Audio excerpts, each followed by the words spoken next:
Palabra, abogado. Muchas gracias.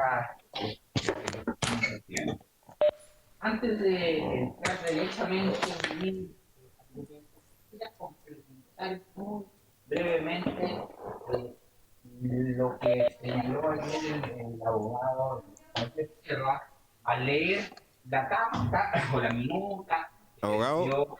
Sí, perdón que le perdón. interrumpa, pero todo el resto está silenciado y tenemos mucho ruido de fondo, entonces ese ruido lo está generando usted.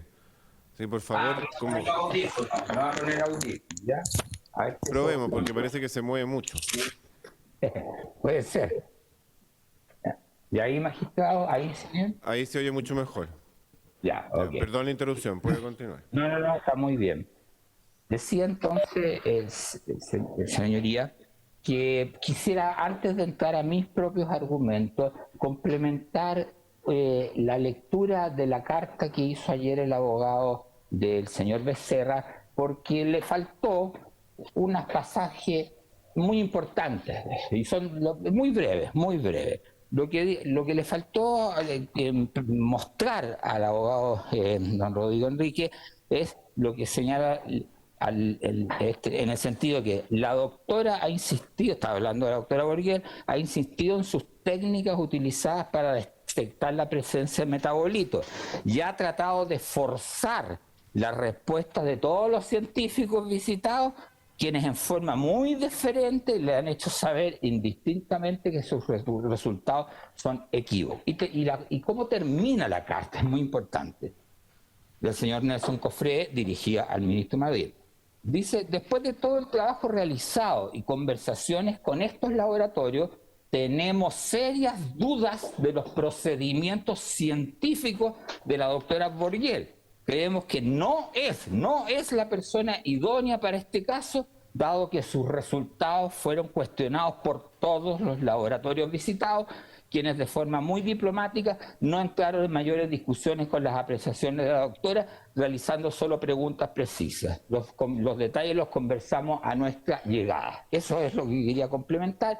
Y respecto del alegato o de los antecedentes invocados por el abogado del doctor Silva, solo quisiera complementar algo respecto del informe de pericial del doctor Luna, ¿no? Porque ya se ha hablado mucho, muy preciso. Lo que ocurre es que si usted va al considerando 36, al primero, porque hay dos considerandos 36, decimos sexto, hay dos seguidos, pero bueno, es el primero cuando desestima la pretensión del abogado del Partido Demócrata Cristiano de calificar el delito de homicidio por mediante veneno. Y ahí el ministro dice que no lo pudo acreditar, pero sin embargo no se puede descartar a priori porque mal que mal algún grado, algún nivel de talio encontraron los laboratorios. Y entonces, ¿por qué? ¿Por qué se encuentran estos niveles de talio? Y esto es lo que explica la parte del informe del doctor. En la página 66 del informe del doctor Luna dice lo siguiente. Las muestras de referencia analizadas mostraron una concentración inferior al límite de detección, o sea, solo instrumentos muy sofisticados pueden detectarlo. ¿Ya? Estos valores y los valores de fondo determinados en tejido humano, ya, de ahí cita bibliografía. Y antes, en las conclusiones, dice que lo que encontraron son dos ppb, o sea, dos porciones por billón. Y la doctora Laura Urquiel encontró 0,6,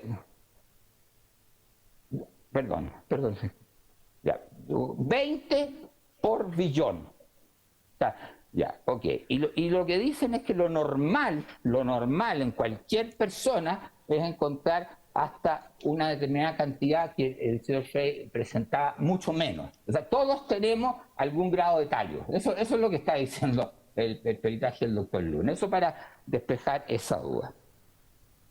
Aclarados esas dos antecedentes, quisiera entonces partir con mi propia argumentación. Quisiera empezar, confirmando y profundizando las afirmaciones que hizo el abogado don José Miguel Barahona en su alegato del día viernes pasado, ¿no? Y quien afirmó que la sentencia definitiva de primera instancia, calificada y por todos los actores políticos, sociales, judiciales y policiales, incluso como histórica, era una sentencia que venía a marcar un hito en la historia judicial del país, es una sentencia, dijo José Miguel Barahona, que no se entiende, es inconsistente, y citó al periodista Ascanio Caballo, una columna de opinión de Ascanio Caballo, que decía que este fallo no estaba a la altura, aunque fuera duro decirlo, es así que yo lo leí, por duro que parezca, la sentencia del juez Madrid está lejos de los estándares a que nos tiene acostumbrados el Poder Judicial en materia de fallos sobre derechos humanos. Y eso lo dice refiriéndose a que no se probó nada, salvo la referencia a un contexto político, incluso parcial, y que no mata, ¿cierto? Bueno, su señoría ilustrísima, yo pienso que el abogado señor Barahona tiene toda la razón, e incluso estimo que en su afán, loable por cierto, de guardar respeto hacia el ministro, fue muy amable en sus valoraciones del fallo, muy amable, muy bondadoso. En mi opinión, este fallo es deficiente, es sumamente deficiente y en todos los aspectos que puede uno pensar que debe cumplir un fallo, partiendo, su señoría ilustrísima, por la desprolijidad que se manifiesta en la gran cantidad de errores al escribir las palabras en el idioma español, en la existencia de párrafos completos redactados con una sintaxis extremadamente deficiente al punto que el lector promedio derechamente no entiende lo que el sentenciador trata de comunicar. Por estas razones, en su oportunidad, yo presenté, sobre todo pensando, su señoría, en el Poder Judicial, que es mi Poder Judicial también. Pensando en eso, presenté una solicitud de rectificación, enmienda, y en esa solicitud de aclaración, rectificación o enmienda, destaqué, incluso con colores, no me acuerdo qué color, cuáles eran los errores gramaticales y de sintaxis que detecté en una primera lectura. Eran cientos de errores. Y incluso cuando era posible sugerí cuál era la palabra correcta. A veces no era posible porque no se entendía absolutamente nada de lo que quería decir el ministro. Pero en fin, el ministro negó lugar a esa solicitud de aclaración en base a que eran simples errores formales que no hacían ininteligible el fallo. Simples errores formales, ¿no?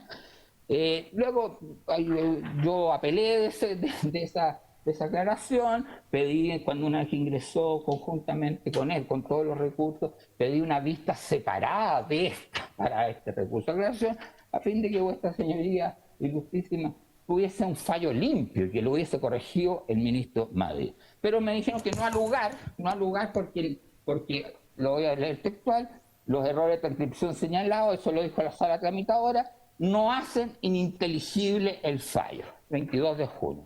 Bien, entonces lo que hice, si es así, no, me desistí de ese recurso de la apelación, de la negativa a rectificar. Pero en fin, lo que importa, ¿por qué hago mención a esto? Porque esta desprolijidad formal, si se quiere, fue una primera señal poderosa de que se podía extender al fondo el tema, y tal como ocurrió. Efectivamente, eso es lo que ocurrió, señoría. Bueno, pero volvamos a la afirmación de José Miguel Barahona en el sentido que esta sentencia no se entiende, que no se entiende, dejando de lado que no se entiende en muchas partes por el uso del idioma español.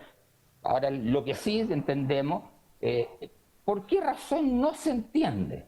¿Por qué podía no entenderse? Y la respuesta es clara, su señoría y justicia, porque contradice los principios de la lógica, o si se quiere, como lo llaman en su libro Las leyes del pensamiento Nelson Pozo y María Soledad Melo, las reglas y principios del pensamiento, las leyes del pensamiento. Permítanme, ilustrísimos señores, poner de manifiesto lo que acabo de decir, analizando primero algunos, solo algunos, pasajes del considerando 19, ¿no? Este considerando es de gran importancia, pues en él el ministro fija los hechos, establece los hechos que tiene por acreditado en virtud de toda la enumeración de antecedentes que señala en el considerando anterior, y de esos hechos, en la letra M de ese considerando 19, de esos hechos desprende presunciones suficientes para dar por acreditado el delito de homicidio e incluso la modalidad, esta modalidad tan alambicada y extraña de ejecución del delito. Entonces es importante, porque cada hecho del cual desprende la presunción tiene que guardar relación con la conclusión, ¿no es cierto? De eso se trata una presunción, y eso es lo que dice el artículo 485 del Código de Procedimiento Penal. Presunción en el juicio criminal es la conclusión que de hechos conocidos o establecidos en el proceso, arriba el juez. Entonces el juez, por eso, y es por eso, es lógico que debe existir una correlación lógica entre los hechos que sirven de base a la presunción y el resultado al que llega el juez en base a esa labor de deducción. Veamos, señorías. En la letra F del considerando 19, el sentenciador establece como un hecho de la causa, el cual después va a servir como presunción de la existencia del delito, que una vez que se recibió en la UCI un aviso, una advertencia de que don Eduardo de Frei Montalva estaría siendo envenenado, no se le practicaron exámenes tendientes a demostrar esta situación. Es que no puede tener nada que ver ese hecho con el delito de homicidio, y no puede tener nada que ver porque el delito lo cometen ciertas personas, ¿cierto? Y ninguno de los encausados tiene absolutamente relación alguna con la supuesta omisión de practicar exámenes. ¿Y por qué? Ni siquiera el doctor Silva. ¿Eh? ¿Por qué? Porque el médico a cargo y el único médico que hasta donde dice el expediente supo esta supuesta advertencia era el médico de cabecera, doctor Goich, que eso lo declaran expresamente Eugenio Ortega y Eduardo Frei Ruiz Tagle, que fueron a hablar a la casa con Goich para advertirle. Y hay otro episodio que Goich mismo declara que fueron a su casa los doctores Patricio Rojas y el doctor Beca para informarle que había recibido una llamada anónima para avisar que le estaban poniendo veneno o una sustancia tóxica en el suero que le estaban dando, que le estaban suministrando al presidente Frei. ¿Y qué hace el doctor Goich? Habla con el doctor Duval y de ahí nunca más se supo. Eso es básicamente lo que ocurre. Entonces, ¿qué tienen que ver todos los imputados con este hecho? Nada, absolutamente nada. No supieron y además no les correspondía a ellos prescribir los exámenes. Y hace, por ejemplo, el doctor Valdía, el doctor Lillo Becerra, incluso el doctor Silva, nada. ¿No? Bien, entonces, eso es lo que ocurre. Y lo otro que ocurre, su señoría, es que, como bien lo dijo ayer el abogado Claudio Peña y Lillo, abogado de Lillo, efectivamente, y constan múltiples declaraciones, que el equipo médico que estaba atendiendo a don Eduardo Frei Montalva estaba conformado, eso lo declara el doctor Weinstein, pero estaba conformado por 14 médicos, a los cuales de vez en cuando se sumaban 3 más, 17 médicos. Lo importante es que lo importante, su señoría, es que dentro de esos grupos, de ese equipo médico que estaba haciendo el tratamiento, existían algunos que eran amigos de toda la vida, que querían realmente a don Eduardo Frei Montalva, que le tenían un enorme afecto, que eran cercanos a él desde siempre y que hasta donde yo sé, salvo Patricio Rojas, nunca han sido cuestionados por la familia Frei. Me refiero a estos amigos íntimos, Alexander Goy, su médico de cabecera, como dije, Ramón Valdivieso, Juan Luis González, e incluso uno de ellos, yerno de don Eduardo Frei Montalva, el doctor Beca, que estuvo casado más de 50 años con Isabel Frei Ruiz Tagle hasta que ella falleció y entonces enviudó. Y entonces serán esos, si no es el doctor Goich, serán algunos de estos amigos de toda la vida los encargados de pedir los exámenes, pero no ninguno de los encausados. Okay. Ahora, yo no tengo claro, señoría justicia, por qué razones no se le hicieron los exámenes por quien correspondía que se los practicara. No lo tengo claro, ni podría tenerlo claro.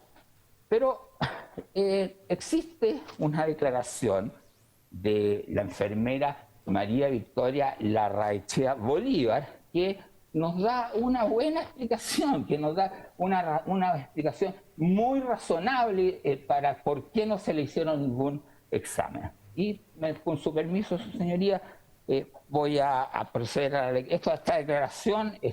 Comienza a foja 4727 y la parte concreta que quiero señalar está a foja 4729.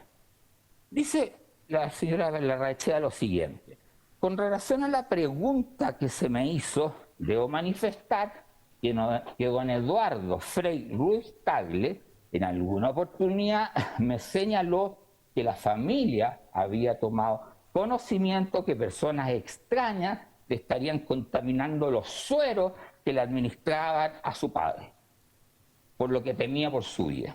¿Y qué le contestó?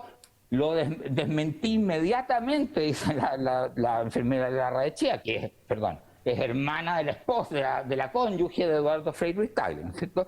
Lo desmentí inmediatamente por cuanto las únicas encargadas de administrar los suelos, los sueros y somos las enfermeras universitarias, nadie más.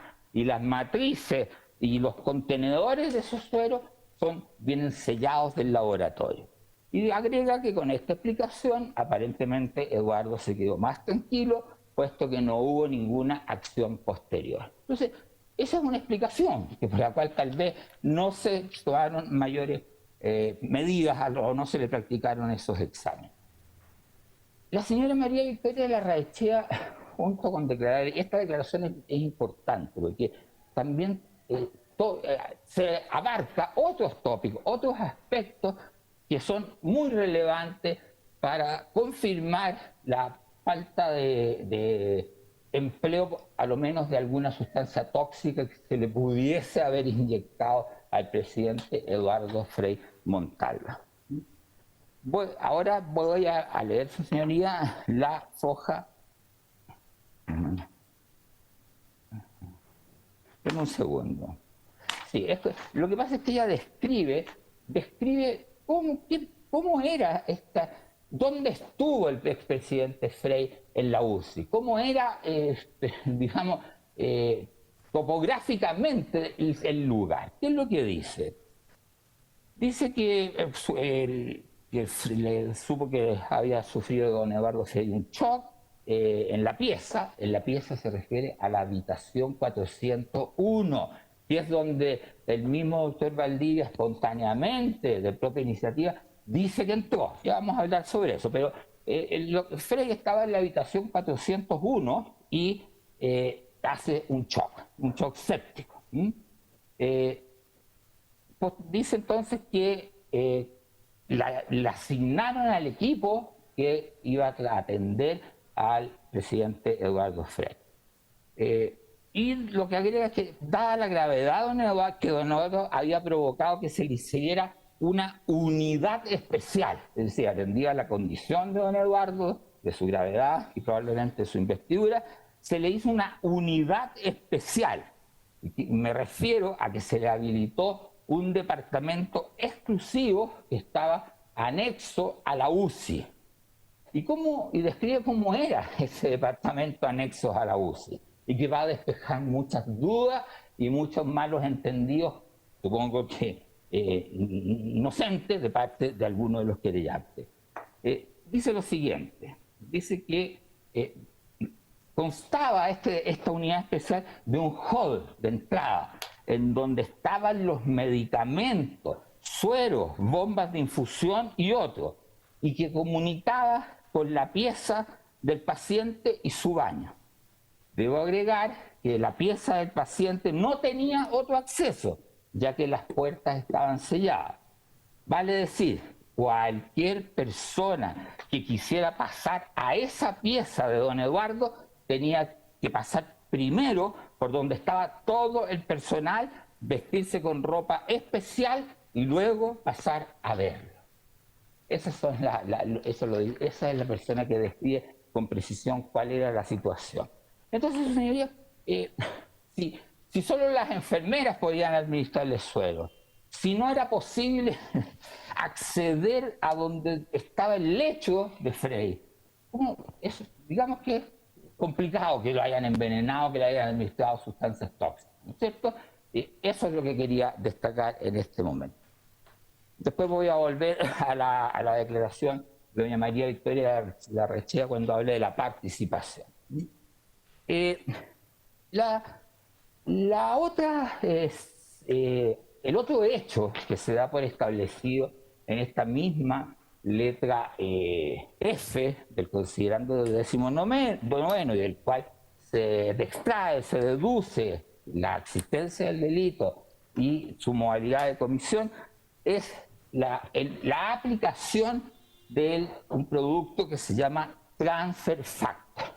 Eso es lo que dice. E incluso más, en la letra M no solo lo considera una presunción, peor, dice expresamente que ese fue lo que provocó la muerte del presidente junto con la mala praxis o las conductas que fueron disimuladas como mala praxis. ¿Sí? Bueno, tampoco es un hecho que pueda ser conectado con la existencia del delito. No puede ser conectado con la existencia del delito por la misma razón que el primero, porque ninguno de los imputados tuvo nada que ver ni con la internación del transfer factor, ni con la prescripción del transfer factor, ni con la administración del transfer factor. No puedo expresar de una manera más feliz esto que estoy diciendo, que, si me permite, eso sería leer la declaración de Juan Pablo Beca Infante, que ya sabemos, fue yerno de don Eduardo Frei Montalva, respecto de esta situación. ¿Qué dice? Esta declaración la presta como medida para mejor resolver, porque no había sido, nadie sabía de los defensores de la existencia de este doctor, nadie sabía, pero como supimos al final de los días, por la persistencia de los hijos del doctor Silva, que habían escuchado que había un problema ahí con la familia, porque había un doctor que no estaba de acuerdo, y lo ubicaron y conversaron con él. Y el doctor Beca, feliz de ir a declarar, porque le extrañaba que no lo hubiesen llamado. De hecho, eso lo dice. Bueno, volvamos. ¿Qué es lo que dice el doctor Beca? Dice, en relación y esta es la declaración de fecha 19 de diciembre de 2018, ese es el dato que tengo, ¿no? Dice, en relación al tema denominado transfer factor, puedo decir que Rodrigo Hurtado, que lo conoce mucho y es amigo, Rodrigo Hurtado es un pediatra inmunólogo que ejerce en Washington desde hace muchos años y estaba muy impresionado con lo que ocurría en Chile con la infección multiresistente que siguió a la reintervención del expresidente. Y la parte de infección tenía los gérmenes propios del intestino, por lo que eran bacterias resistentes a los antibióticos de la época. Bueno, y después señala que habían un equipo médico, lo que ya dije, el doctor donde estaba Goy, Valdés, Katz, Zavala, luego Marta Velasco, y que se reunían todos los días en una junta médica a la que él asistía como testigo, como observador de la familia. Eso es lo que hacía, ¿ya? Y dice que en una de esas reuniones oí hablar de ese medicamento. Y esto como una sugerencia de Rodrigo Hurtado, quien contactó a Ricardo Sorensen, médico chileno que trabaja en Estados Unidos, en Louisiana State University, y propuso este transfer factor, que es un estimulante de la respuesta inmunitaria. Era un producto en investigación y que se usa en los sujetos que cumplen con las características del protocolo, y se hace una excepción en lo que se denomina el uso compasivo. Eso es lo que son medicamentos que no están a la venta, se están probando en una serie de personas con determinadas características y para probar su efectividad y su seguridad, y estaba en estudio en Estados Unidos.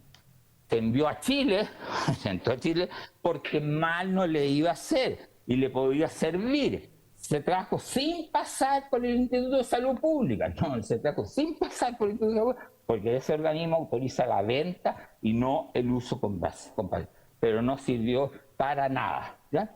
A la pregunta del tribunal, cree que después no se autorizó la venta. Y aquí todo esto fue prescrito por hinchas de don Eduardo y amigos de su hijo. Ese es el transfer factor, su señoría. Y eso está confirmado por lo demás, por la propia declaración del doctor Hurtado, que declara que así es, que él lo consiguió, que él lo internó, y que la única observación que hace el doctor Hurtado es que, según la ficha que le demuestra, no se le administró como él lo prescribió, porque él dice, debería haber sido una dosis al día, porque esa es lo que se usa, y lo debo haber prescrito así, y veo que no fue así, pero no dice de ninguna manera que esa falta de cumplimiento de la administración haya tenido consecuencias negativas. Y también lo mismo está establecido por el doctor Valdés, que era el experto en unidad de cuidados intensivos. Esas son algunas.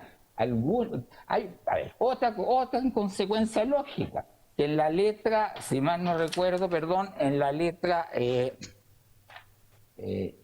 de este considerando, es completamente inconsecuente, ilógico, incoherente y contradictorio que el ministro se refiera y cite el peritaje de Laura Forquiel y Carmen Serna, consigna sus conclusiones y una declaración prestada por la doctora Cerda. Y es contradictorio porque el mismo ministro le restó todo valor a ese peritaje por estar contradicho con peritajes de varios laboratorios y por el informe del doctor Luna, muy prestigioso, dice él mismo. Entonces, ¿para qué lo cita? ¿Cómo va a poder deducir una presunción del delito de homicidio, de la existencia, si él no, y el informe de Laura Borguet y de Carmen Serna no tienen solo por objeto detectar las sustancias tóxicas? No fue si lo mataron o no lo mataron, es que se usó sustancias tóxicas, de eso se trataba el informe, ¿no? Entonces, ¿cómo puede citar eso? ¿No? Eso es un problema, ¿ya? Bueno, podría seguir mostrando numerosas infracciones considerando 19 a las reglas de la lógica, la coherencia, al principio de no contradicción, que son reglas lógicas que siguen cualquier pensamiento, digamos. Bueno, pero como ya se ha hablado bastante del hecho punible, voy a terminar solo destacando que un hecho más del proyecto considerando 19, que no es que infrinja las reglas de la lógica, no es que sea contradictorio, es que es falso, es que ese es el problema. Hay un hecho que consigna el ministro como que ocurrió y que en verdad es fácilmente constatable que no ocurrió. ¿A qué me refiero? A la afirmación que hace el ministro en la segunda parte de la letra J del considerando 19, en que se lee lo siguiente. Es necesario precisar que dentro del staff de médicos que prestaban servicio en el establecimiento asistencial antes señalado, existían algunos que paralelamente se desempeñaban en los servicios de seguridad del gobierno, específicamente en la clínica London, que dependía de la CNI.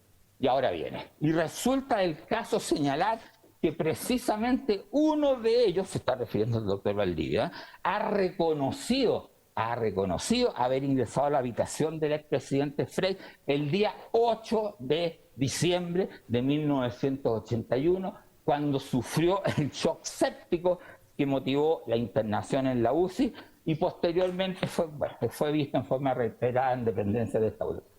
Señoría, he leído y releído y vuelto a leer todas las declaraciones del doctor Valdivia y en ninguna ha reconocido que entró a la habitación del expresidente el día 8 de diciembre. Y tampoco ha señalado que se entró el día en que se le produjo el shock séptico. Eso solo está en la mente del ministro, no tiene realidad. Pero es peor todavía, su señoría ilustrísima, la gravedad de esta situación.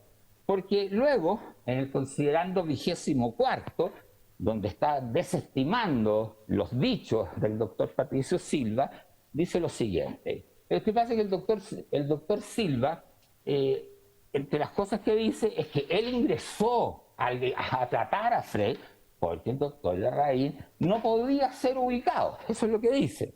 Y entonces le contesta el ministro.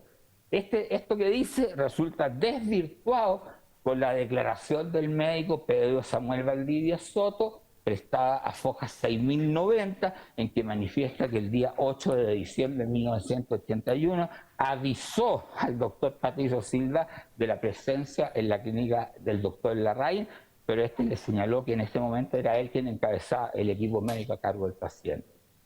Nuevamente, esta la leí 5 veces, porque ya que la CIT no dice eso, nunca habla el doctor Valdivia del 8 de diciembre. Y además, en esa declaración que cita el señor ministro en esta letra J, la verdad es que lo que sí dice el doctor Valdivia expresamente, debo manifestar que no lo habían reoperado cuando yo lo visité. Ya, no lo habían reoperado, o sea, no le había hecho la intervención Silva, fue antes, fue entre el 4 de diciembre cuando ingresa Frey a la clínica a las 18:20 y la mañana del día 6, porque lo opera Silva en la tarde. Entonces, no, su señoría ilustrísima, no es cierto que haya reconocido. Bueno, pero en fin, eso es lo que... Bien. Su señoría, yo creo que es suficiente con el hecho punible, con lo que se ha dicho por los abogados que me han antecedido, y por eso ahora lo que quisiera hacer es hacerme cargo de la falta, de la total ausencia de pruebas que puedan razonablemente formar la convicción que exige el artículo 456 bis del Código de Procedimiento Penal de que mi defendido ha tenido una participación culpable en este hecho que no es delito, pero es de eso lo que quiero hablar. Okay. Nosotros en la contestación a la acusación respondimos la acusación en base de la acusación de oficio en base a 3 grupos de argumentos jurídicos y un argumento basado en la inexistencia fáctica de uno de los hechos. O sea, en el fondo, son 3 argumentos. Uno que están en el apartado tercero de mi contestación, otro que está en el apartado cuarto y otro que está en el apartado quinto de la contestación. Y aunque parezca innecesario, su señoría ilustrísima, recordarlo o representarlo, pues una cuestión que sabe que todos sabemos, es que es inherente a toda contestación penal, sea del antiguo sistema, sea del nuevo, ya no está el nuevo sistema procesal penal. Esos argumentos absolutorios que yo invoqué tomaron como base los hechos imputados en la acusación de oficio y en las particulares que reproducen esencialmente esos mismos hechos. Pero vale la pena destacar esto, fue una de las causales del recurso de casación en la forma que yo interpuse, es que es la ultra petita, puesto que en la sentencia se agregó un hecho nuevo, jamás expresado antes, ni en los procesamientos, ni en la acusación, nunca se había expresado, por lo tanto no pude contestarlo, no pude rendir pruebas, pero ya veremos eso.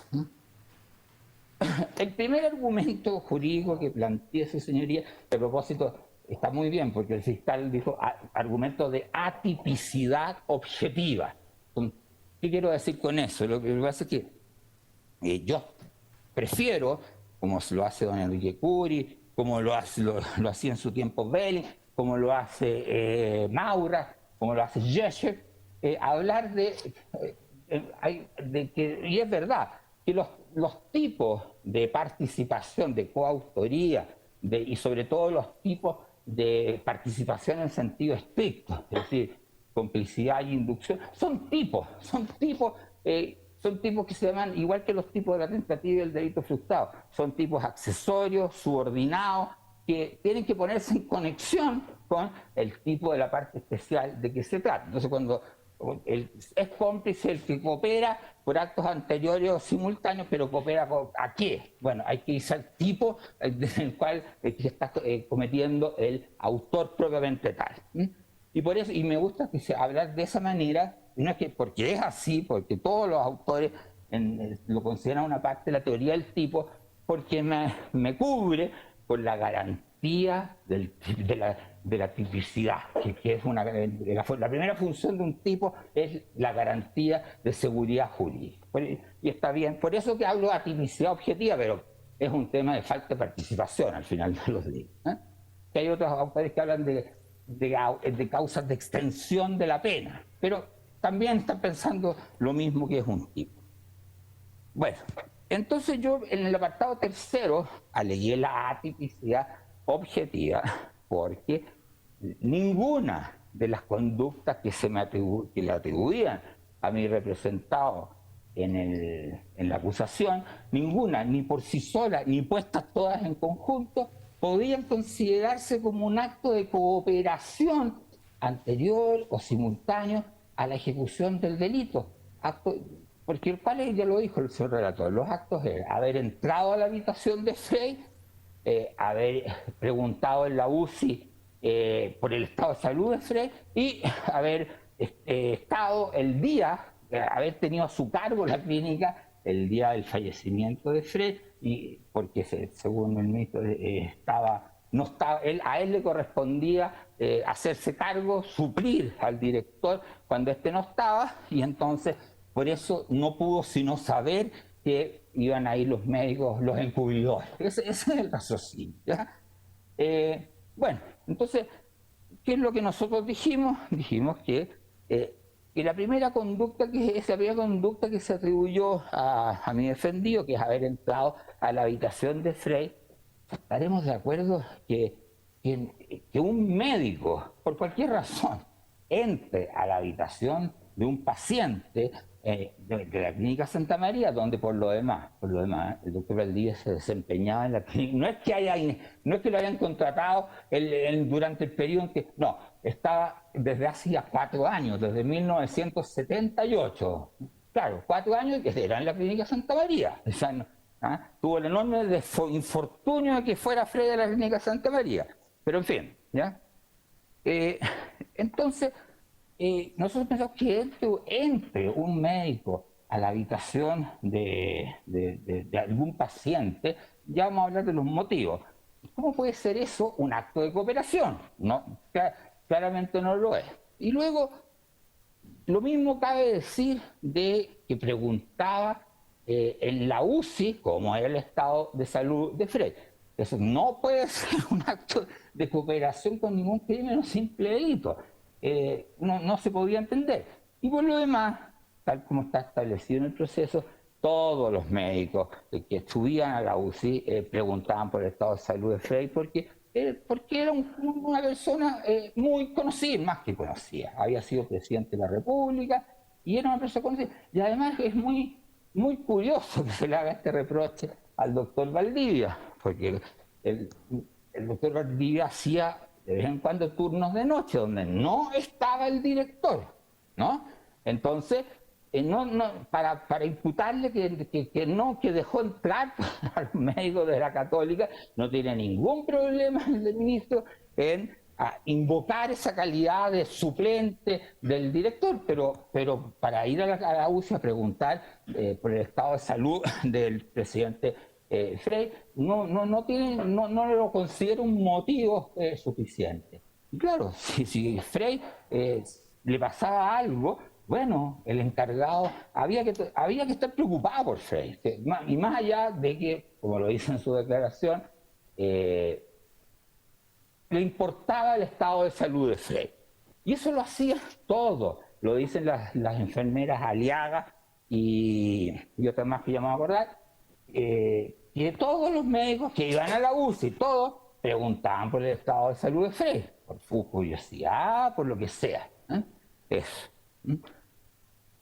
Y por eso, su señoría ilustrísima, ya a pocos días de haberse dictado el autoprocesamiento, se acogió un recurso de amparo que yo interpuse a favor del doctor Valdivia, señalando que estos actos que se imputaban en el procesamiento, que son los mismos que se imputaron en la acusación, no se podían considerar exactamente como los actos de un médico que trabaja en la clínica. Eso fue la resolución del 18 de diciembre de 2009. Dice que estos cargos en la especie de los elementos proporcionados no resulta posible discernir la existencia de presunciones fundadas de participación, pues las que allí se mencionan, que son estas que estoy hablando, estos mismos conforman también un conjunto de presunciones derivadas de la calidad de médico de servicio de la Clínica Santa María. Eso es lo que dijo, y eso fue el voto de Juan Manuel Muñoz Pardo y del abogado integrante Sergio Jorge Lara, con una disidencia de doña Amanda Baldovino, pero no por razones, solo porque no era la vía el recurso de casación en el fondo para discutir esto. Eso es. Ahora, la excelentísima Corte Suprema revocó con votación dividida este fallo, pero también, si lo invocan mucho los querellantes, fue confirmado el procesamiento por la Corte.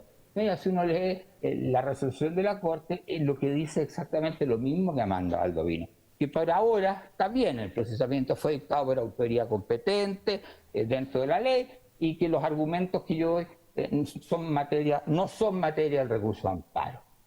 Eso es lo que ocurre. Bien, ahora, ¿por qué cómo se incorpora en el proceso el hecho de que el doctor Valdivia ingresó a la habitación de don Eduardo Frei Montalva? Se incorpora única y exclusivamente porque él, en la primera declaración que hace en este proceso, en la declaración policial que hace en este proceso, la primera del año 2003, lo dice, sí, yo me acuerdo perfectamente que Victoria Larraechea, cuñada de Frei Ruiz Tagle, me pidió que entrara, voy a ser preciso, aquí está la declaración. Con respecto al paciente don Eduardo Frei Montalva, debo señalar que me enteré que había sido operado en la clínica por el doctor Augusto Larraín. También recuerdo claramente que en una oportunidad, estando de turno al mediodía, fui ubicado por una de las enfermeras, doña María Victoria de Larraechea, quien me señaló que fuera, o quien me pidió que por favor fuera a examinarlo a su habitación, lo que efectivamente realicé. En este momento no recuerdo los detalles de los síntomas, pero sí sé que tenía fiebre y que le dije que había que llamar al médico tratante, que era el doctor Larraín. Si no existiera esta declaración, el doctor no habría estado en la habitación 401. Eso es lo que ocurre, sencillamente. Entonces, y además, este doctor siniestro que se pinta, que es un doctor de los organismos de seguridad, un agente de seguridad, ese doctor declara espontáneamente, sin que nadie se lo pregunte, entró a la habitación de Frey. Y además, porque se lo pidió una persona que es miembro de la familia de Frey. ¿Qué pensar de esto? Porque claro, María Victoria Larraechea niega eso, él dice que no le puede haber pedido porque no había motivo alguno, pero luego, eso es lo que dice en su propia declaración, pero luego en el careo que ellos tienen, María Victoria Larraechea cambia bastante su tono, su expresión, y dice que en verdad no recuerda haberle pedido. Y luego en la declaración que yo empecé a leer, en su declaración judicial, donde dice que ella, que no se podía entrar a la pieza de Frey, agrega que un dato importante. Dice que ella, que ella y el doctor Valdivia tenían una amistad, yo diría, íntima, eran confidentes. Y entonces, bueno, y por eso el doctor Valdivia, bueno, en el careo, dice lo siguiente. Dice, cuando la Victoria Larraechea afirma que no recuerda y que no tenía por qué haberle pedido a él, porque no tenía por qué, no habían razones para que se lo pidiera, entonces el doctor Valdivia dice que ahora entiende lo que pasó. Es que no me lo pidió como enfermera, me lo pidió como miembro de la familia, como un favor. Yo fui y le dije, vi que estaba mal, que tenía fiebre, y le dije que había que avisar al doctor Larraín. Y tiene razonabilidad, pero sobre todo, señoría, es razonable que María Victoria Larraechea no recuerde haberle pedido eso. ¿Por qué? Porque para ella, veámoslo, yo me recuerdo perfectamente cuando han muerto mis seres más queridos. Pero no me acuerdo ni del doctor, no me acuerdo de nada más, porque el foco de la memoria se centra en el hecho principal. Y la familia de Victoria está declarando por hechos que ocurrieron 27 años antes. Entonces, no tiene por qué acordarse tampoco de esa situación. Bien. La segunda conducta que se atribuye la acusación a nuestro defendido es haber ingresado a las dependencias de la UCI y preguntar por el estado de salud del enfermo señor Frey, y dice el ministro, sin que haya proporcionado una explicación satisfactoria al tribunal. Su señoría, dos cosas. Primero, hay declaraciones en el expediente que dicen que los médicos residentes, los médicos de piso, no iban a la UTI. Pero hay otra, por ejemplo, de la enfermera Aliaga y de la enfermera, ¿cómo se llama la enfermera? Perdón, voy a decirle aquí. Un momento. Perdón, déjeme para citar con fidelidad.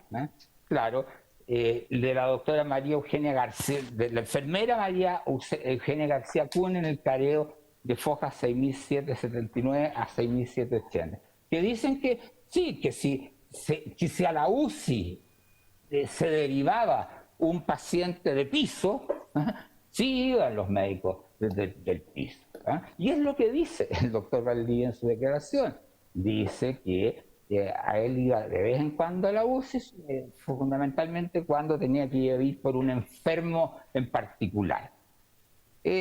Bueno, pero estas mismas enfermeras, Aliaga y la que acabo de mencionar, dicen que todos los médicos que iban a la UCI preguntaban por el estado de salud de Frey. Entonces, ¿por qué? ¿Pero por qué al doctor Valdivia ese hecho se lo torna ilícito? Bueno, porque era médico de la clínica London, por eso ya voy a referirme a eso.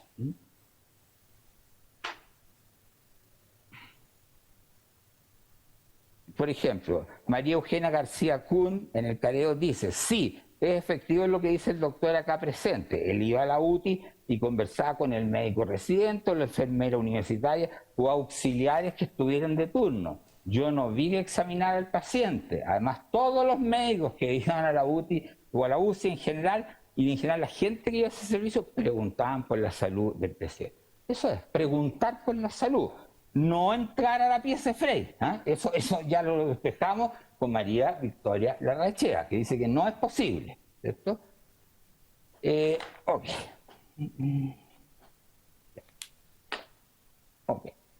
Y la tercera y última conducta que se le imputa al doctor Pedro Valdivia consiste en que el día del deceso del exmandatario, es decir, el 22 de enero de 1982, se le informó supuestamente a nuestros defendidos que el exmandatario había fallecido dada su calidad de médico residente, que reemplazaba al director. Además, se señala en la acusación de oficio que fue mi defendido quien quedó a cargo de la situación particular del cuerpo de don Eduardo Frei Montalva, agregando esa acusación que la presencia de médicos provenientes de otro establecimiento asistencial que practicaron un embalsamamiento al occiso no habría podido haber sido desconocida porque no estaba la calidad de médico residente de la Clínica Santa María ese día, y que por la ausencia del director de la misma asumía su representación. Dos defensas respecto de este último hecho concreto. Desde luego que no puede ser complicidad. Si es que fuese cierto que estaba el 22 de enero y que estaba a cargo del cuerpo del expresidente, no puede ser complicidad, ni puede ser una conducta atípica. Es una conducta atípica, porque ¿qué sería? Una especie de favorecimiento de los encubridores. Eso no tiene una significación jurídica, porque ya el presidente está muerto, había fallecido. Entonces no puede ser un cómplice. Del artículo 16, no necesito recordarlo, dice que son cómplices los que no hallándose comprendido en el artículo 15, cooperan a la ejecución del hecho por actos anteriores o simultáneos. Alguna vez en un alegato se me dijo que no, es que ese aporte lo había comprometido desde antes. Eso es invento porque no tiene respaldo en el proceso, ninguno. Bueno, esta argumentación jurídica no mereció una sola palabra del sentenciado, no está resuelta, por así decirlo. Ahora, además, voy a abreviar esta parte, porque nosotros también controvertimos fácticamente la presencia del doctor Valdivia en la clínica el día 22 de enero de 1982, porque dijimos que estaba con permiso, con vacaciones. Con vacaciones. ¿Y por qué? Porque el día 23 de enero, todos los 23 de enero, está de cumpleaños el doctor Valdivia. Y ese 23 de enero cumplía 40 años y había un almuerzo campestre en un fondo que tiene en Chillán, donde estaban invitados más de 100 personas. Y el doctor Valdivia fue una semana antes al menos, desde el 13 de enero, tomó vacaciones y fue a preparar este gran evento. Eso fue lo que dijimos, por lo tanto, no puedes haber estado. Bien. El señor ministro desestimó esta alegación en base a unas pruebas que son bastante febles. Las señaló el señor relator. En base a la declaración que hace una paciente que habría sido operada por el doctor Valdivia en enero de 1982 y cuya alta se le habría dado por el doctor Valdivia el 22 de enero de 1982. Y el ministro, luego de ver una supuesta ficha clínica y un libro de alta que le mandó la Clínica Santa María, donde no dice doctor Pedro Valdivia, no dice doctor P. Valdivia, solo dice Valdivia, la ficha clínica. Solo dice eso, doctor Valdivia. Pero bueno, partió raudo a Cauquienes a entrevistar a esta supuesta paciente, que cuando declara tiene 90 años y declara sobre hechos que ocurrieron hace 27 años. Entonces, bueno, es una primera observación. Y se le muestra una foto, que no sé qué foto será, pero sobre a mí no sé si es una foto actual, una foto de aquel entonces, pero en fin. Y Entonces la señora Domitila, en una declaración que está manuscrita, con la misma letra que aparece varias veces en el expediente, incluso en algunas carátulas, y claramente no es de la señora Domitila, sino que probablemente un actuario, no sé, pero no es, es una letra que se repite en varias declaraciones. ¿Sí? Y también en una carátula de un tomo está esa misma letra. Bueno, la señora Domitila dice que se recuerda perfectamente, que el doctor Valdivia la operó y que le dio el alta el 22, que fue el día en que falleció Frey, y ella se acuerda que había mucha gente en el hall, digamos, ¿no? Y ocurre lo siguiente, señoría. El ministro le da pleno valor a esta testigo, le da un valor pleno también a unos documentos que me envió la Clínica Santa María, que se llaman libro de alta de hospitalización o registro estadístico, son dos denominaciones para lo mismo, que están escritos, manuscritos por personas desconocidas y que dice doctor P, o sea, dice doctor Valdivia. Eso sin duda, dice quién habría operado a Domitila Augusto, doctor Valdivia. Pero el señor ministro fue a inspeccionar esa, no se las puedo mostrar porque está totalmente ilegible aquí en mis manos, menos van a poder verlo usted. Pero lo que yo le podría decir es que el ministro consigna lo siguiente. Dice que en Foja 203 y describe y dice operador o médico doctor P. Valdivia, pero agrega que la P está muy tenue, muy degradada en comparación a la P. Y entonces el ministro ve una P, pero mire, yo lo tengo aquí y bien podría ser F, porque había un tío del doctor Valdivia que también operaba como ayudante del doctor Duval, que era don Ricardo Fernando Valdivia. Pero en fin, la cosa es que le creyó a estos antecedentes y no a otros que nosotros acompañamos para acreditar nuestra afirmación. Acompañamos las declaraciones de varios de los invitados a esta fiesta, muchos de los cuales afirman expresamente que, porque claro, Valdivia murió, perdón, Frey murió el día 22 y el cumpleaños era el día 23, entonces me pueden decir que cuesta el trayecto, ¿no es cierto? Pero hay numerosos testigos que están señalados en mi recurso de apelación que declaran que les consta que el doctor Valdivia estuvo antes, días antes, varios días antes que el de su cumpleaños, y que les consta que no se movió de allí. Por ejemplo, hay uno que declara que si yo el día anterior a su cumpleaños, el 22, fuimos a comprar unas cabras, que íbamos a unos chivos, no sé, que fueron a comprar, y así hay muchas declaraciones. Está la declaración de Carmen Gloria de la Sota, que me consta que estaba allí porque ayudó a poner la carpa. Matías Rosell responde que el doctor Valdivia estaba permanentemente en el campo porque frecuentemente el testigo, Matías, estaba asistiendo a su casa. Y hay numerosas declaraciones de ese tenor.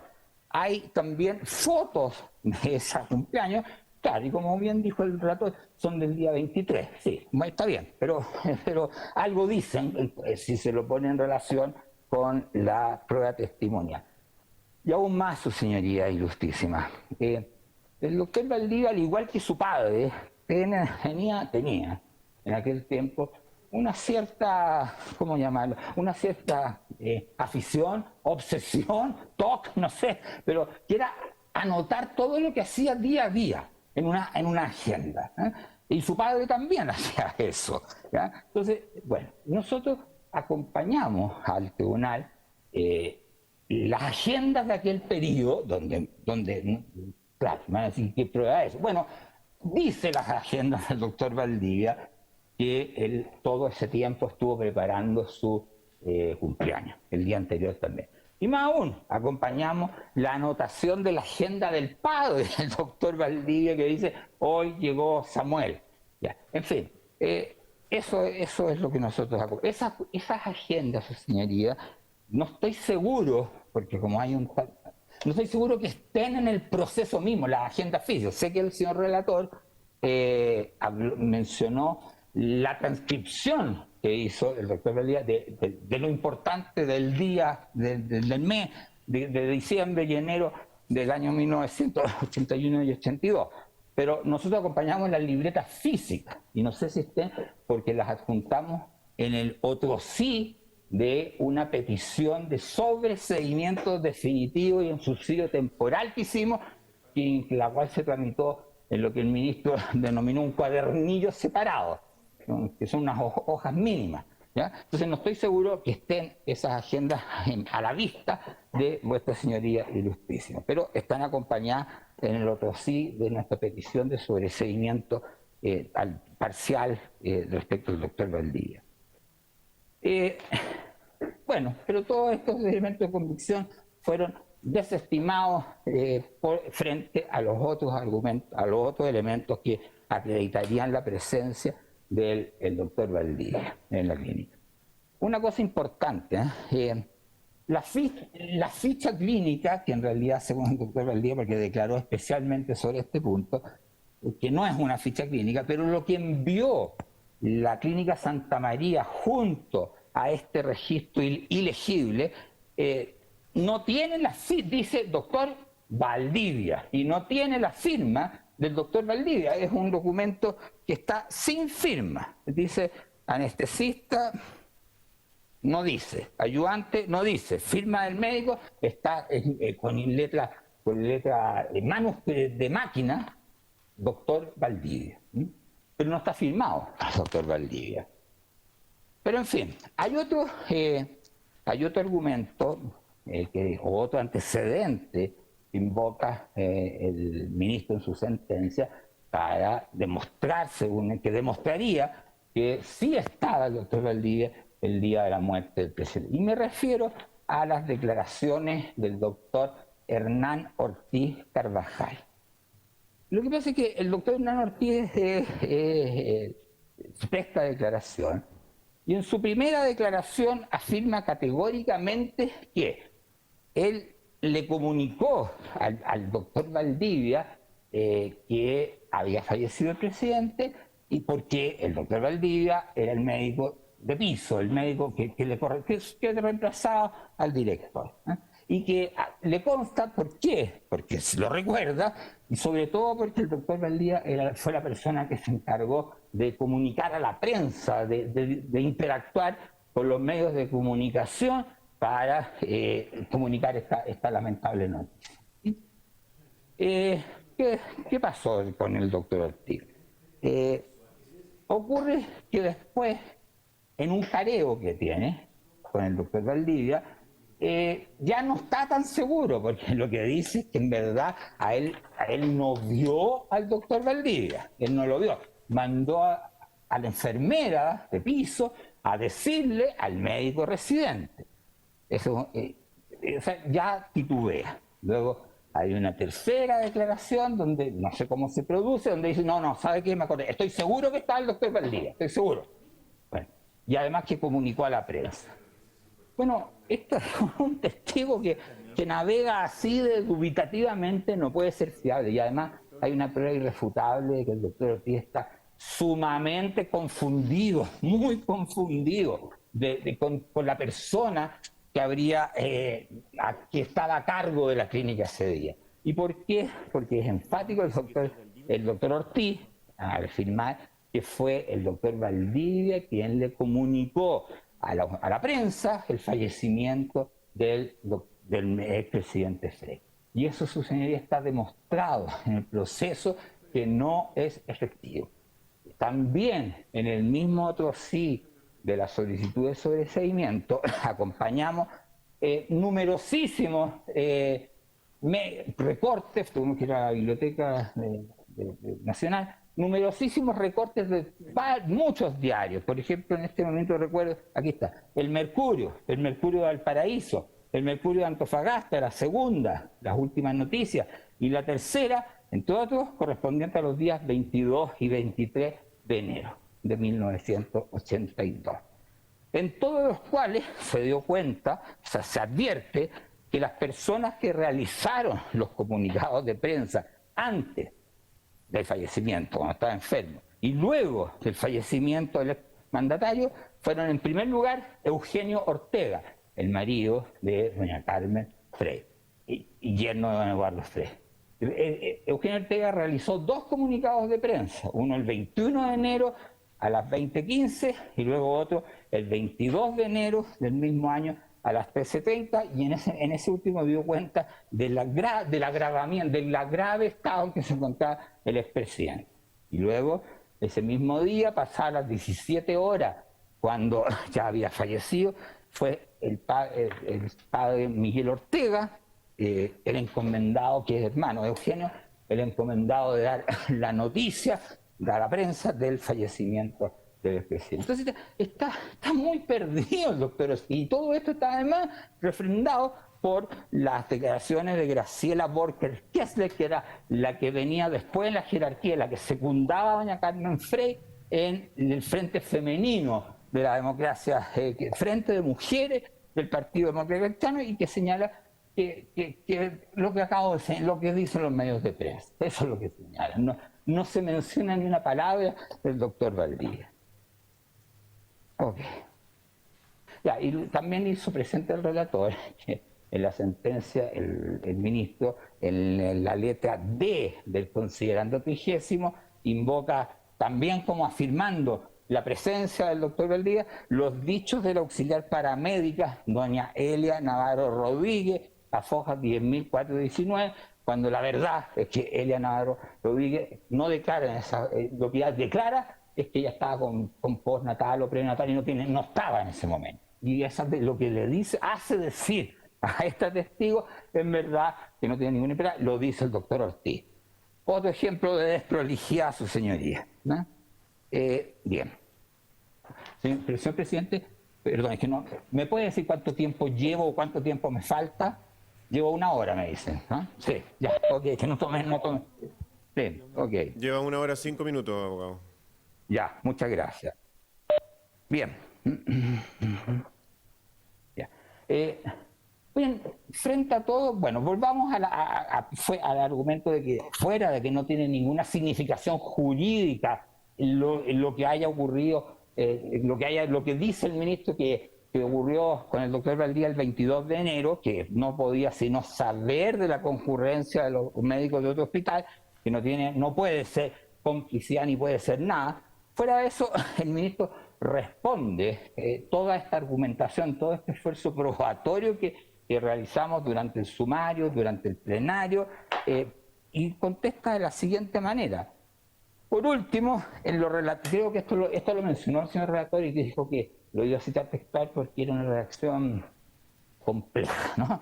Por último, en lo relativo a las argumentaciones absolutorias de la defensa, sobre todo respecto al hecho invocado con persistencia acerca de que el doctor Valdivia no se encontraba desempeñando función alguna en la clínica el 22 de enero de 1982, como señala que erróneamente se establece la acusación de oficio. Sin embargo, dice, voy a leer textual también, no se divisa cuál es la razón acerca de la participación de haber estado o no en ese lugar el día señalado. Las declaraciones de numerosos testigos, familiares y amigos del imputado, sí, porque está de cumpleaños, sumada a la existencia de una libreta personal donde anotaciones practicadas por el propio imputado señalan que no se encontraba en el referido centro asistencial el día del fallecimiento del mandatario, resultan ser elementos de juicio que más que destacar un hecho en apariencia irrelevante, más bien lo destacan. Yo su señoría, no, aquí le pedí aclaración al ministro, y yo creo que con algo de razón me invocó el deshacimiento del tribunal para no hacerlo. No entiendo lo que dice, no sé qué dice, un trabalengua que no lo entiendo, de verdad. Ahora, tratando de hacer un esfuerzo muy profundo para darle un sentido a este razonamiento, pareciera que para el sentenciador de primera instancia toda la prueba rendida por esta parte para virtuar la presencia del doctor en la clínica el día del fallecimiento manifiesta la importancia de su presencia. Pareciera que eso es lo que quiere. Si eso es lo que trató de señalar, bueno, no sé, solo cabe hacer presente que aunque para esta defensa este punto es irrelevante, sí era relevante desacreditarlo porque era uno de los hechos imputados en la acusación de oficio. Espera, abogado, perdón que lo interrumpa. Señor Rivera, por favor. Estamos en la vista de la causa. ¿Ya? Le dice a su secretaria que le pase su llamada después, por favor. Continúe, señor Feller. Continúe, señor Feller, por favor. Ok, muchas gracias, señor presidente. A ver, entonces, si eso fue lo que ocurrió en la acusación, se me imputaron estos tres hechos, contesté en base a estos tres hechos, incluso más, debo decir, para que nos contextualicemos. Cuando me notificaron de la acusación, y yo vi que que estos tres hechos no había nada nuevo respecto al procesamiento, y ya estábamos en plenario, bueno, yo dije, bueno, pero es que ninguno de estos actos son de cooperación, no quiero sorpresa, eso fue, y presenté un incidente de nulidad de la acusación en base a que no cumplía las exigencias formales del artículo 424, de expresar cuáles son el hecho y las circunstancias. Le dio traslado a todos los querellantes, que todos se opusieron, porque estaba perfecto, estaba muy bien, todos dijeron, esta acusación se ajusta al mérito de la ley. Bien, y el ministro, nuestra resolución, y el ministro falló, me denegó esa pretensión en base, y voy a ser textual, en base a la siguiente consideración. Voy a decir por qué lo rechazó. ¿Qué tal? ¿Qué tal como se expresa en el motivo segundo de la acusación de oficio cuestionada por la defensa del acusado Valdivia Soto, satisface las exigencias contempladas en el artículo 424 y dicha resolución no altera el contenido del auto de procesamiento que en su oportunidad fuese ratificado por la excelentísima Corte Suprema, en un fallo que no entra al fondo, por la vía del recurso de amparo. Más cuando los argumentos que esgrime la defensa de dicho imputado más bien constituyen una alegación de fondo, desprendiéndose de ella un cabal conocimiento de los hechos que se le atribuyen a su representado, razón por la cual se desestimará la petición de nulidad integrada. Bien, yo, perfecto, o sea, era un regalo, porque yo iba a apelar, si no me causaba grave, estos hechos son atípicos, ¿no es cierto? Bueno, y no apelé y contesté la acusación en base a esos tres argumentos. ¿Y cuáles fueron las razones que consignó el ministro en su sentencia para desestimar nuestra petición de absolución en base a que ninguno de los actos descritos en la acusación, ni por sí solos, ni en su conjunto, podían ser constitutivos de complicidad, ni aún dándolos por plenamente acreditados? En el considerando 49, el sentenciador señala textualmente que el señor defensor enumera y describe cada una de las referidas conductas del imputado, las cuales se enuncian claramente en el señalado auto acusatorio, y luego de privarlas de su valor fáctico, ¿verdad? La priva de su valor jurídico, no fáctico, pero en fin, señala que ellas no constituyen actos de colaboración. Sin embargo, pese a que a este tribunal no repetirá cada una de las referidas conductas, no resulta procedente descartar su importancia en cada una de ellas. En efecto, no resulta adecuado enunciar dicho hecho desprovisto de la función que cumplía el doctor Pedro Valdivia en los organismos de seguridad del régimen militar. Dicha calidad, lamentablemente, que gusta esa palabra del ministro, lamentablemente lo seguía durante su desempeño en la Clínica Santa María en el tiempo transcurrido entre el ingreso del expresidente a dicho centro y el día de su fallecimiento. No puede, en consecuencia, separar dichas conductas, que son atípicas e ilícitas, separar dichas conductas de las funciones que supuestamente ejerció como complementaria de su profesión médica. Ello no afecta de ninguna manera la presunción de inocencia. Eso es, o sea, todas estas conductas adquieren un sentido jurídicamente significativo, penalmente significativo, porque el doctor Valdía se desempeñaba en la clínica London. Se desempeñaba en la clínica London, básicamente atendiendo al personal de la CNI, a los hijos del personal y, nuevamente, por su propio, sin que nadie se lo preguntara, dijo espontáneamente que recordaba que en un par de oportunidades, 2 veces, había tenido que ir a un centro, al cuartel Borgoño a examinar detenidos. Eso es. Entonces, eso es lo que ocurre. El sentenciado entonces une estas 3 conductas de alguna manera que después dirá y le dice que como era médico de la clínica London, un agente del servicio de seguridad, que no era un agente operativo obviamente, es que esas conductas hay que darles un sentido. ¿Cuál? No lo dice pues, al resolver qué hizo el doctor Valdivia, más allá de las conductas concretas y más allá de ser médico de la clínica London. Pero ¿cómo la complicidad es cooperativa? Ejecutor, básicamente. No lo dice. Dos observaciones respecto de este considerado. Primero que la función que cumplía el doctor Valdivia era la de médico, jamás, nunca de agente operativo, nunca, médico. Segundo, esa clínica no era un centro de detención al que concurría el doctor Valdivia, como se afirma, como afirma el sentenciado.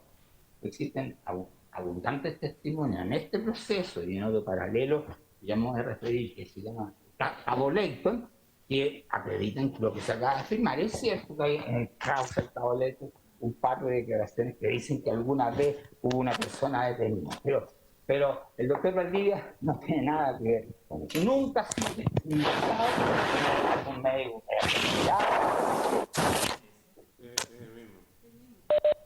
Señor Félix. Sí, que se me salió el audífono. Sí, necesitamos que no se mueva tanto, por favor, porque hay mucho roce, parece, de su chaqueta con el micrófono y eso genera mucha interferencia. Ok, es que mi pertinencia, señor presidente. Ya, ok. Bien. Es interesante referirse, porque me lo van a sacar de todas maneras los contradictorios. Es importante referirse aquí a la causa del Cabo Leighton. Esa causa no está con recursos de casación en el fondo, por mi lado, representado al grupo de Valdivia, y por casaciones en la forma y en el fondo de parte de otros imputados. Y en esa causa, el doctor Valdivia está condenado por la Justísima Corte de Apelaciones a 3 años y 1 día en calidad de encubridor del delito de homicidio en la persona del Cabo Leighton. En fin, yo no voy a hablar aquí de los fundamentos de la casación, todavía no se ha puesto en tabla la Corte Suprema, pero sí quiero decir lo siguiente, que yo diría que es un hecho de la causa, o sea, está consignado como un hecho de la causa, que lo que hizo el doctor Valdivia con el Cabo Leighton fue tratar de salvarle la vida, resucitarlo por más de 1 hora y que estaba desesperado por reanimarlo. Otra cosa diferente es que ese argumento no, voy a dejar de moverme, señor presidente, concientizarme en el tema. Ese argumento yo lo invoqué para los efectos de demostrar que no era compatible esa conducta con la de una persona que tenía conocimiento del homicidio de que había sido víctima. O sea, para descartar el elemento subjetivo del inciso primero del artículo 17.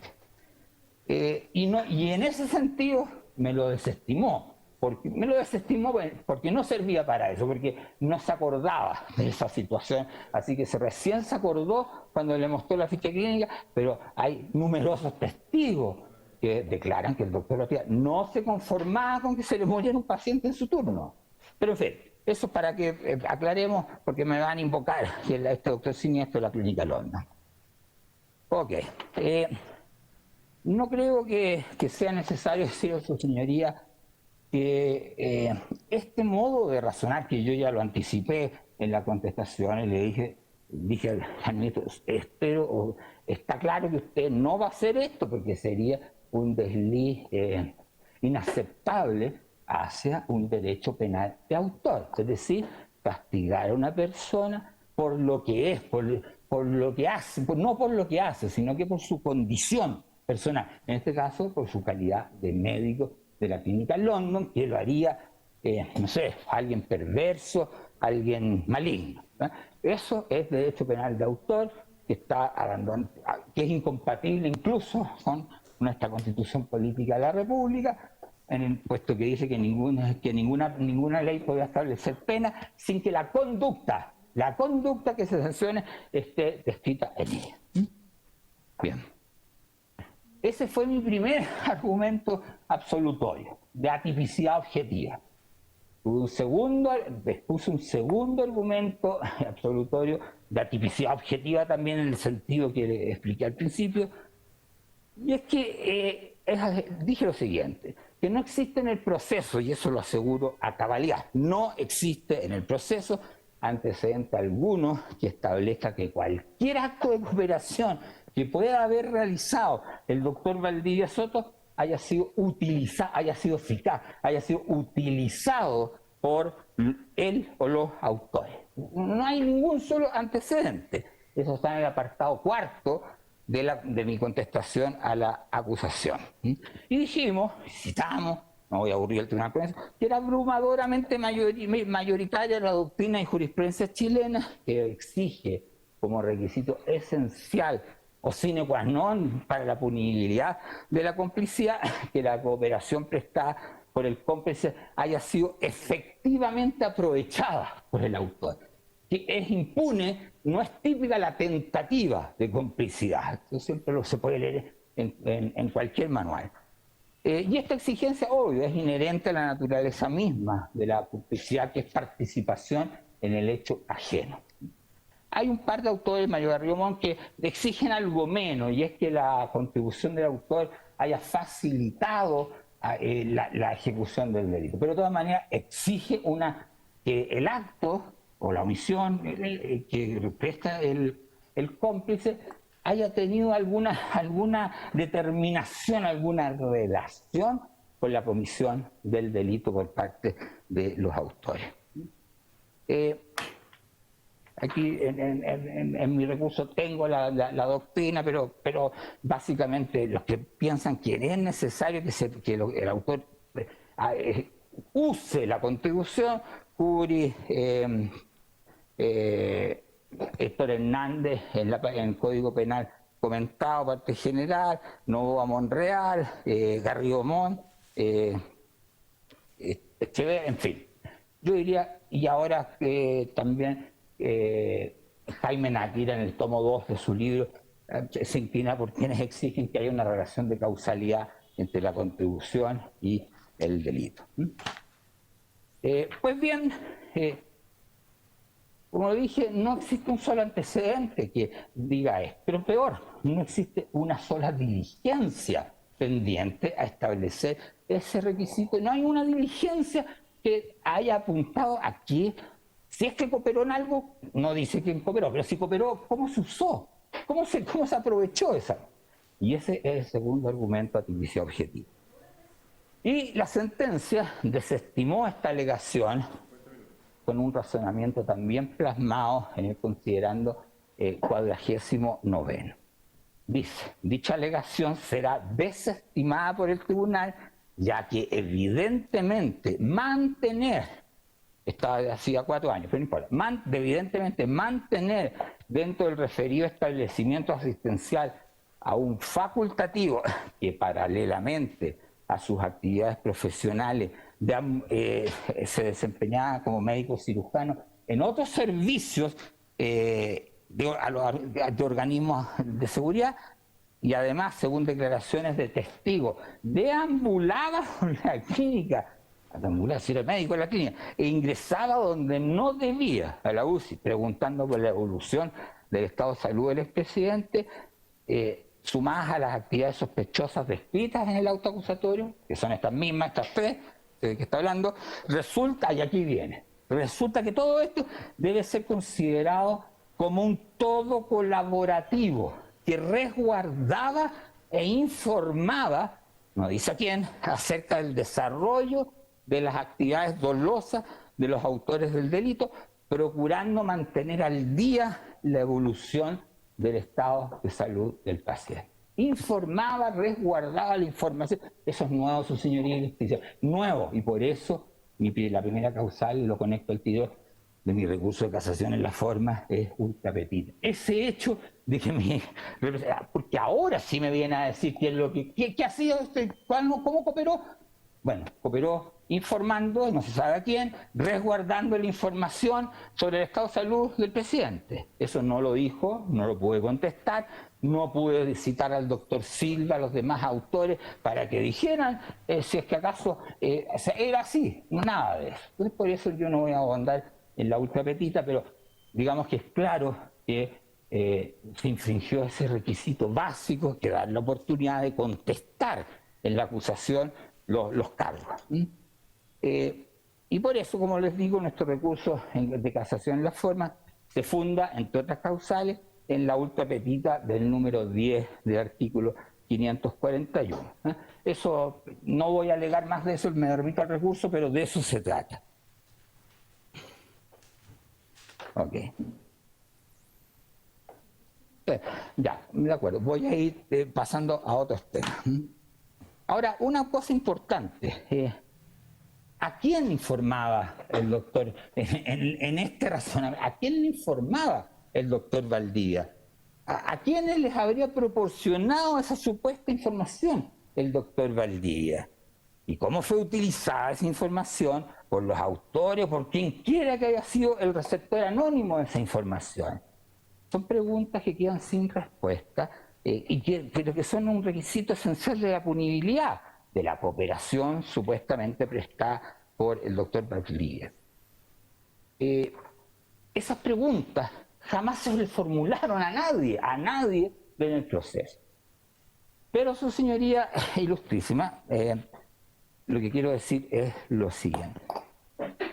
Mire, aquí vuelvo al principio de mi alegato a las incongruencias lógicas que presenta esta sentencia. Fíjense usted, señoría ilustrísima, que hay un autor ejecutor, que es el doctor Silva, que estaba, como hoy día está de moda el término, en la primera línea de atención al expresidente Frey. Participaba todos los días en las juntas médicas, o sea, no necesitaba ninguna información sobre el estado de salud, no necesitaba. Y sin embargo, hay tres personas que están condenadas, dos como coautores del delito y una como cómplice, por haber informado. Pues Lillo y Becerra, al parecer, porque es oscura la sentencia respecto de Lillo al menos, habría informado a los organismos de seguridad. Becerra le habría informado a Lillo. Y mi representado también informaba, o sea, hay un autor que no necesita ninguna información, hay unos servicios de seguridad que el mismo ministro descarta que hayan participado, y hay tres informantes. Eso es algo que no resiste análisis lógico, señoría justicia. Bien, ok. Y por eso, esas son... y lo último que quiero alegar en cuanto a argumentos absolutorios. Mi recurso de casación en la forma también se funda en la causal del 541 número 9, es decir, no haber sido extendida la ley, la sentencia en la forma dispuesta en la ley. Pero esa causal tiene, por así decirlo, dos supuestos, o se infringe la manera en que se debe entender la sentencia de dos modos. En primer lugar, por el mismo argumento de la casación, la forma del abogado del doctor Silva, porque no se explica de manera clara, coherente y lógica las razones por las cuales está condenando. Y otra que no me voy a ver. Y hay otra causa, otro supuesto en el que se funda es mi recurso de casación en la forma, por esa misma causa, que es que el señor ministro no resolvió, no se hizo cargo de uno de los argumentos absolutorios. Es decir, no tomó en consideración, no se pronunció sobre el argumento absolutorio relativo a que los ejecutores no habían usado o que no habían prueba de que hubiesen usado cualquier aporte que hubiese hecho el doctor Valdivia. ¿Y por qué? Porque cuando, cuando yo argumento que no hay cooperación porque los actos que me indican la acusación no son actos de cooperación, no me responde más que era médico de la Clínica Londo, pero no me responde cuál fue el acto de cooperación.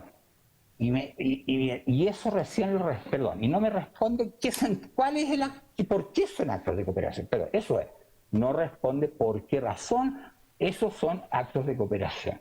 Y luego, porque no me diga que es porque era médico de la Clínica Londo, bueno, si esa es la razón, hay que revocar de todas maneras.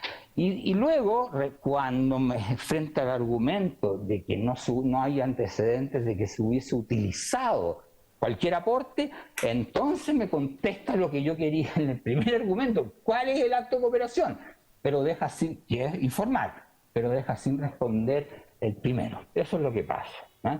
Eso es lo que ocurre. En fin, bien, su señoría, por estas razones es que solicito como petición principal se absuelva a mi representado. Y para el caso improbable que este tribunal de Alzada estime que procede condenar a mi defendido, realizamos las siguientes peticiones subsidiarias. Que se modifique la pena privativa de libertad impuesta a nuestro representado, que fueron 5 años de presidio menor en su grado máximo, por su responsabilidad como cómplice del delito de homicidio. En nuestro entender, esa pena está erróneamente determinada en la sentencia apelada, porque la pena en abstracto que contemplaba el artículo 391, número 2, que es la del homicidio simple, a la fecha en que se habría cometido el delito, era la pena de presidio mayor en su grado mínimo a medio. Esa es la pena del delito de homicidio simple. Y a su vez, el artículo 51 del Código Penal establece que a los cómplices de crimen o simple delito consumado se les impone una pena inmediatamente inferior en grado a la señalada por la ley, y la rebaja en la ejecución se hace desde el grado mínimo, o sea, llegamos al presidio menor en su grado máximo. Esa es la pena fijada por la ley. Y de esta manera, si mi representado fue condenado como cómplice del delito de homicidio simple, se le debe aplicar la pena inmediatamente inferior en grado, y llegamos a la situación que contempla los incisos segundo y tercero del artículo 67 del Código Penal. En conformidad al inciso segundo, cuando la pena señalada al delito es un grado de una divisible y concurre un atenuante y ningún agravante, como es el caso sublite, se aplica la pena en su mínimo. Y el inciso tercero que dice que hay que dividir el grado en dos mitades, y la parte inferior es el mínimo y la parte superior es el máximo. Con eso, entonces, su señoría, nunca se pudo haber impuesto a mi defendido una pena superior a la de 4 años. Ese era el límite del mínimo. Ok. Por eso solicito que el subsidio se rebaje la pena de 5 años de presidio menor en su grado máximo, impuesta de la sentencia, a la de 3 años y 1 día de presidio menor en su grado máximo, o a una no superior a la de 4 años. Ok. También solicitamos expresamente en el recurso, y ahora aquí en estado, como petición subsidiaria para el evento de que me decidan condenar a mi defendido, que sea beneficiado con la pena sustitutiva para el cumplimiento de las penas restrictivas o privativas de libertad que contempla la ley 18.216 en su texto vigente, de libertad vigilada, de la libertad vigilada. Sin perjuicio de que el artículo primero de esa ley excluye la posibilidad de que se conceda alguna de las penas sustitutivas señaladas respecto del delito de homicidio, ellos solamente aplicables a los autores, no a los cómplices, así que no hay obstáculo legal en ese sentido. ¿Y qué razones son las que invocó el sentenciador para denegar? De nuevo en una reacción curiosa, digamos. Dice que lo anterior, o sea, porque negar la procedencia de esta pena sustitutiva, incluso para el sentenciado Valdivia Soto, en atención a la naturaleza del ilícito investigado en estos antecedentes y a los antecedentes pretéritos del referido imputado. Eso es, básicamente. Respecto de la naturaleza del delito, su señoría y justicia, las únicas limitaciones que contempla nuestro ordenamiento jurídico para la concesión de las penas sustitutivas son las que señala de manera expresa la ley 18.216, que son muchas a mi juicio, pero no está, y entre ellas no se encuentra una referencia vaga y genérica a la naturaleza del delito. La naturaleza del delito la define la ley y en este caso es la de un homicidio. Y aunque sea de lesa humanidad, ya me voy a referir a eso. Conforme al artículo 1 de esa ley, no procede a otorgar una pena sustitutiva a los autores de homicidio consumado, que, como le dije, no es el caso defendido, que fue condenado como cómplice. Ahora, si se llegase a sostener sin fundamento dogmático alguno, sin fundamento legal alguno, que no corresponde aplicar una pena sustitutiva porque se trataría de un delito de lesa humanidad, cabe señalar que no existe norma alguna, ni en el derecho interno, ni en el derecho internacional de los derechos humanos, que impida una pena sustitutiva. No existe. Es más, su señoría, cuando el legislador ha querido excluir de algún beneficio, de algún beneficio carcelario, ha querido referirse y excluir los delitos de lesa humanidad, lo ha dicho expresamente. Y tenemos un caso reciente, que la ley 21.228, que concedió un indulto general conmutativo a causa de la enfermedad del COVID-19 en Chile, en el artículo 15, inciso segundo, excluye expresamente ese indulto a los condenados por delitos de lesa humanidad. No lo dijo en la ley 18.216, entonces procede. Y respecto a los antecedentes pretéritos a que alude el sentenciador, ya me referí a la sentencia del cabo Leighton, no está firme, ahí se demostró que mi representado es un hecho de la causa que trató de salvar de la vida al cabo Leighton, y no sé si se está refiriendo a que era médico de la CNI, que eso es lo que opta, no me parece. Nuevamente, derecho penal de autor. Señoría, voy a ir terminando porque me queda poco tiempo con las pretensiones de calificación del delito de homicidio de los querellantes. Digamos lo siguiente, señoría. Lo que pretende los querellantes es que se vuelva a calificar el delito de homicidio por veneno y por premeditación conocida. Yo no sé cómo puede pretender con los informes que hay, que se considere que Frey fue envenenado. O sea, sería una sentencia que estaría en contra de los peritajes que existen. No hay, nuestra prueba, el Código de Procedimiento Penal, no necesito decirlo, es un sistema de prueba trazada. Y dice claramente el artículo, si mal no recuerdo, 472, que dos peritajes pueden hacer pruebas siempre que no hayan sido contradichas por otros peritajes. Y aquí está contradicho el informe de la doctora Borguel y Cerda por varios informes, FBI, Aurelio Luna, en fin. Déjenme buscar exactamente, porque además dice otra cosa. Ya, ok. Otro requisito que tiene, y eso se olvida, el 472, es que el dictamen de dos peritos que estén contestes, acordes con los fines, y que han observado o deducido los hechos con arreglo a los principios de la ciencia, arte u oficio que profesan, podrá ser constituir plena prueba si es que no están contraídos. O sea, hay también un requisito de idoneidad científica para que haga mérito, que no tengo que decir que no es el caso de los peritajes de la doctora Laura Borgué y Carmen Cerda. Ok. Ok. Ahora, si lo que pretenden es asilarse en esos hallazgos de Talio, si lo que pretenden es asilarse en los hallazgos mínimos de Talio, me remito a que la dosis que encontró Aurelio Luna es una dosis subpromedio. Si a nosotros nos hacen ahora un examen de pelo, nos va a salir más Talio. Eso es lo que está diciendo. Eso es lo que está diciendo, básicamente, en los informes que dije. Ok. Entonces, denme un segundo, señoría. Ya. ¿Cómo, pues, eso con el veneno?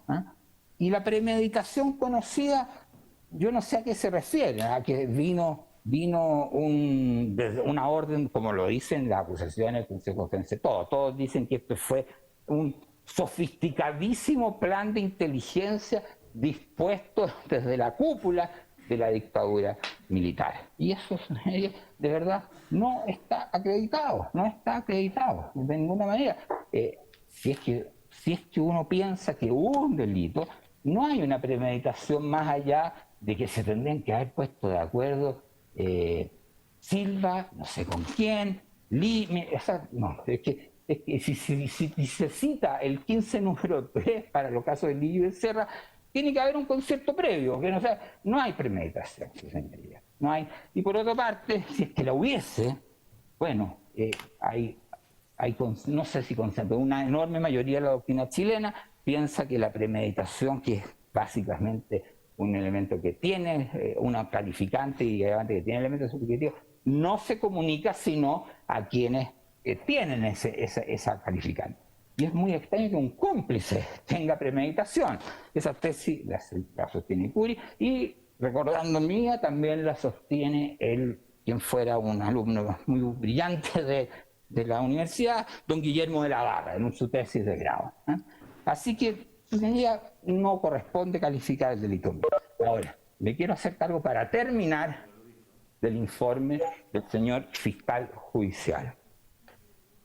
Este informe el fiscal judicial tiene una astucia, por así decirlo. Él se da cuenta que como está construida la sentencia, no hay que absolver. Pero por eso, la manera que tiene de solucionar ese problema es gravemente infractora de normas y de los hechos. O sea, el señor fiscal lo dijo el relator. Primero, propone que todos, incluso los médicos de la Católica, sean castigados como autores mediatos. ¿Por qué? Porque formaron parte de la CNI, que es una estructura organizada de poder. Al hacer esto, cita al profesor Curi, pero lo cita sin decir que es el profesor Curi. Yo, como me sé de memoria, me di cuenta. Y lo cita, y cita la parte en que el profesor Curi se está refiriendo a la coautoría. O sea, es una confusión total.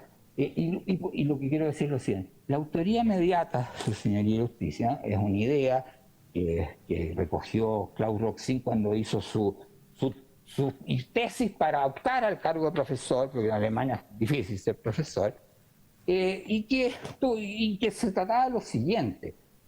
Esto fue, pues, como bien lo dice Jim Bernard en su libro Autor y cómplice en Derecho Penal, esto fue porque había un tremendo vacío. ¿Qué se hacía con Eichmann? ¿Qué se hacía con Hitler? Hitler no debe haber matado absolutamente a nadie. ¿Cómo? ¿Y qué? ¿Va a ser un inductor?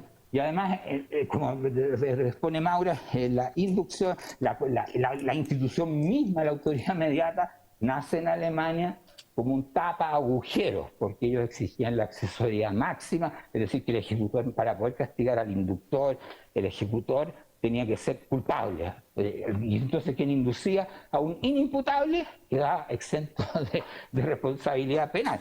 No podía ser, y se inventó la autoridad mediata. Y esta estructura de los aparatos organizados de poder la formula Roxy, pero, su señoría, al margen de que en Chile la mayoría de la doctrina no la acepta, hay pocos que la aceptan, no la acepta Curi, no la acepta Jean-Pierre Matus y Cecilia Ramírez en su último manual de Derecho Penal parte general. En fin, hay una buena parte, no la menciona Novoa, o sí la menciona, pero dice que es innecesaria, pero lo mismo ocurre con Echeverry, y Garrido Montt piensa también que es innecesaria. Pero si uno acepta la idea de esta autoría mediata fundada en la estructura de aparatos organizados, pues, esa es una tesis, esa es una construcción que está dada para lo que se llama el hombre detrás sentado en el sillón, no no para toda la estructura, está confundiéndose, es para llegar en este caso, no sé, a la cumbre Gordon, al señor Pinochet, no a Lío, no a Becerra, nadie mire, la primera vez que veo esta tesis es ahora. Y resulta, su señoría, y usted dice que, como tan bien dice Gimberna, la dogmática tiene un papel de hacer relativamente previsible y seguro el aplicamiento del derecho penal. Y el fiscal no está cumpliendo eso. Eso por un lado. En segundo lugar, el fiscal, desde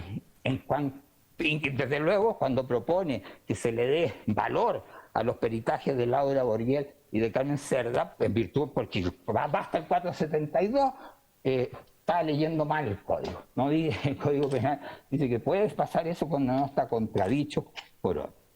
Y cuando dice, pero en un sistema de prueba casal, ¿qué importa que no haya respondido las preguntas de la comisión toxicológica? Bueno, importa porque el mismo, nuestro arcaico y derogado código, salvo para estas causas, dice en el 472 que el informe se debe basar en los principios científicos afianzados. Entonces, ¿cómo no va a importar que no sepa nada de lo que le preguntan? Es porque demuestra su inidoneidad. Y por último, donde ya llega a un nivel de escritor dramatúrgico, es cuando dice que, en fin, como se había muerto Silva, ahora era mi representado, el doctor Valdía, quien en la noche subrepticiamente entraba a la habitación de Fred a inyectarle esta sustancia. No tengo que... Su señoría, no existe. Eso es una invención total del señor fiscal judicial.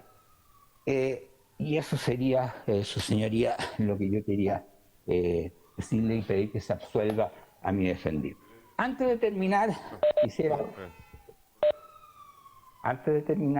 quisiera señalar lo siguiente. Creo que hablo en nombre de todos los defensores si digo que la forma en que se ha llevado a cabo estas audiencias, la relación y la forma en que han propuesto los ministros nos da enorme tranquilidad a todos, independientemente del resultado, pero nos sentimos oídos, que en mi caso por vez primera. Así que muchas gracias por eso. Y vuelvo a la cita Caño Cavallo, es de quien porque cito José Miguel Barahona, porque él dice, efectivamente, termina en su columna diciendo que los contextos no matan, pero sacralizan, dice. Y ahora, ¿qué corte se atreverá a decir algo distinto con el temor de ser acusada de negacionista? Bueno, la respuesta es que si vuestras señorías y ustedes de verdad están convencidos de absolver, es esta corte representada por esta sala. Muchas gracias, señor ministro. Gracias, abogado. Vamos a suspender la audiencia. Vamos a continuar el día de mañana. No sé a quién le corresponde alegar, señor Doren o don Hugo. Señor Doren primero. Sí. Ya. Deberíamos mañana, ojalá, alcanzar a oírlos a los dos por el tiempo que ha denunciado, pero como les dijimos antes, vamos a tomarlo con calma, vamos a conversar ahora respecto al alegato señor Feller, vamos a terminar la audiencia y continuamos mañana después de las causas agregadas. Terminada la vista. Muchas gracias, señor presidente. Hasta luego, su señoría. Hasta luego.